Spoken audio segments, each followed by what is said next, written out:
अस्सलाम वालेकुम, आप देख रहे हैं दी मैथ कॉर्नर। आज हम करेंगे एक्सरसाइज 1.1 का क्वेश्चन नंबर 3।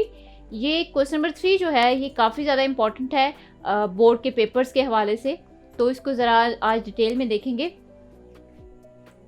जी क्लास 9 क्वेश्चन नंबर 3 है आपके पास। हमारे पास स्टेटमेंट इसके क्या है, find the values of A B C and D which satisfy the matrix equation. हमारे पास दो मैट्रिसेस हैं, उनके दरम्यान में इक्वालिटी है और हमें कहा गया है कि हमने इसके अंदर मौजूद जो अननोन वैल्यूज हैं उनको फाइंड आउट करना है। ए बी सी और डी हमारे पास अननोन वेरिएबल्स हैं इस वक्त। तो सबसे पहले हमें ये जो मैट्रिसेस नज़र आ रहे हैं इनके अंदर इक्वालिटी का सिंबल है। इट मीन्स कि ये इक्विवेलेंट मैट्रिसेस की कंडीशंस को फुलफिल कर रहे हैं। हमारे पास इनका ऑर्डर देखें तो वो सेम है, 2x2 ठीक है। हम इनकी कॉरस्पॉन्डिंग एंट्रीज को कर लेते हैं कंपेयर और देखते हैं कि हमारे पास क्या रिजल्ट आता है।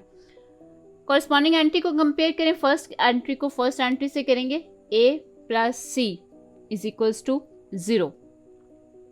नेक्स्ट सेकेंड एलिमेंट आपके पास है a plus 2b is equals to -7। यहाँ पर c -1 है और इसका कॉरस्पॉन्डिंग एलिमेंट यहाँ पे सेकेंड रो में हमारे पास बन रहा है 3। c -1 is equals to 3। Fourth element हमारे पास सेकेंड रो सेकेंड कॉलम में 4d -6 है और इसका कॉरस्पॉन्डिंग हमारे पास मौजूद है 2d। इनको आप इक्वालिटी में चेंज कर लें। ऐसा करने से हमारे पास 4 इक्वेशंस आ चुकी हुई हैं। Equation 1, equation 2, equation 3 and equation number 4। अब जब इक्वेशंस को सॉल्व करें, जब आपके पास एक से ज़्यादा वेरिएबल्स को आपने फाइंड आउट करना हो तो उसका मेथड ये है कि आप इक्वेशंस के अंदर सबसे पहले ये देखें कि आपके पास कौन सी इक्वेशंस ऐसी हैं जिसके अंदर नंबर ऑफ वेरिएबल्स सबसे कम है या सिंगल वेरिएबल आपकी कौन सी इक्वेशन के अंदर मौजूद है। जैसे यहाँ पे देखें, इस वक्त जो आपके पास इक्वेशन नंबर 4 है और इक्वेशन नंबर 3 है, इनके अंदर इस वक्त सिर्फ एक वेरिएबल है, इसमें सी है और इसमें वेरिएबल यूज हो रहा है डी। ये आपके पास जो ये इक्वेशंस हैं, जो ये दो इक्वेशंस हैं, ये आपको डायरेक्ट आंसर देंगी। एक सिंपल सी कैलकुलेशन आप करेंगे तो आपके पास दोनों वेरिएबल्स के आंसर आ जाएंगे। जिन इक्वेशंस में वेरिएबल्स की थोड़ी तादाद ज़्यादा होती है या एक या दो से एक से ज़्यादा होते हैं, उनके अंदर आपको थोड़ी कैलकुलेशन थोड़ी सी कॉम्प्लिकेटेड हो जाती है। तो ट्राई करें कि जो आपके पास सिंगल वेरिएबल इक्वेशंस हैं उनको पहले सॉल्व करें। मैं इक्वेशन नंबर 3 और इक्वेशन नंबर 4 को सॉल्व करूँगी। आप पहले इक्वेशन नंबर 3 से देखें कि जब हम इसको सॉल्व करते हैं तो हमारे पास क्या रिजल्ट आता है। c -1 is equals to 3। जब आप इसको सॉल्व करेंगे तो आपके पास c यहाँ पे है, -1 उधर जाके प्लस हो जाएगा और आपके पास c की वैल्यू आ जाएगी 4। c is equals to 4। इसी तरह आप सॉल्व कर लें इक्वेशन नंबर 4 को। इस वक्त इसमें d वेरिएबल मौजूद है।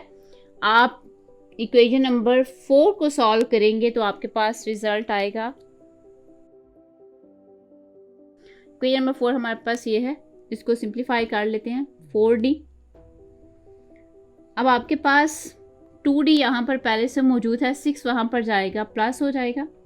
इसी तरह 4d, d और d की जो आपके पास टर्म्स हैं इनको जो है वो कंबाइन कर लें इक्वल टू की एक साइड पे और यहाँ पर 6 रह जाएगा। 4d में से 2d आप कैंसिल करेंगे तो 2d इज इक्वल्स टू 6 आ जाएगा और d के साथ 2 आपके पास मल्टीप्लाई हो रहा है, जबकि दूसरी तरफ जाएगा तो d के साथ डिवाइड हो जाएगा और आपके पास d का आंसर कटिंग के बाद आ जाएगा 3। हमने दो इक्वेशंस को सॉल्व किया, डायरेक्ट हमारे पास c और d की वैल्यू आ गई है। अब हम चलते हैं अपनी इक्वेशन नंबर 1 और इक्वेशन नंबर 2 में, जिसमें इस वक्त दो वेरिएबल्स मौजूद हैं। हम इक्वेशन नंबर 1 को सॉल्व करते हैं। जब आप इक्वेशन नंबर 1 को सॉल्व करेंगे तो आपके पास a plus C is equals to 0 है इसमें।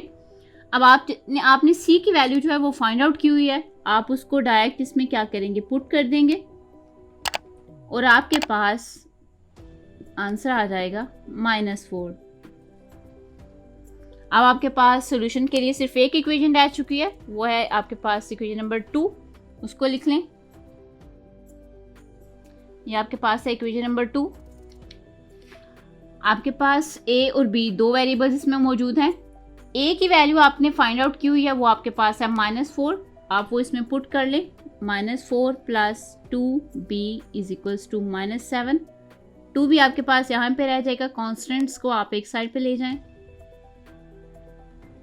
2b -7 + 4 को आप सॉल्व करेंगे तो आपके पास आंसर आ जाएगा -3 और b आपके पास आएगा -3 / 2। ये आपके पास वैल्यू आ गई b की। हमने चारों अननोन वैल्यूज जो मैट्रिक्स के अंदर मौजूद थी वो हमने फाइंड आउट कर ली हैं। आपके पास वेरिएबल a है, b, c और d, इन तीनों को आपने फाइंड आउट कर लिया। यही इस क्वेश्चन में हमने करना था, यही इसका सोल्यूशन है।